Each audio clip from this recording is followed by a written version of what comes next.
Hello guys, and welcome to my video on world times.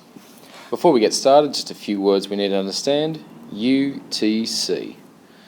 U standing for universal, T standing for time, and C standing for coordinated.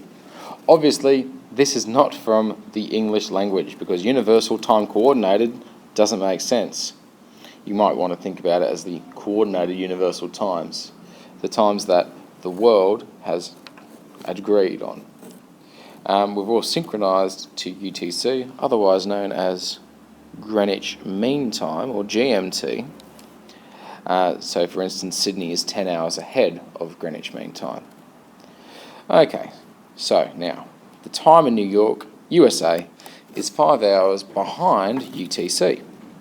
What is the time in New York when it is 3 p.m. in London? So another thing about Greenwich Mean Time, Greenwich is just down the river, Thames, from London. And it's pretty much just London. Now that means that Greenwich Mean Time 0 plus 0 is London time. The easiest way to think about different time zones is by thinking about them in a number line. As you go down there, there's positive. As you go around here, there's negative. 0 is London.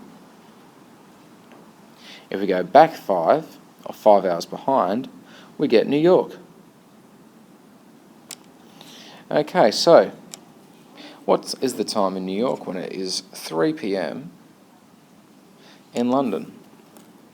To calculate that, we need to go back 5 hours. So if you go 3 p.m. and you take away 5, you wind up at 10 a.m. And because we have to cross over from AM to PM, it's still on the same day, so it's just 10 a.m. Question B.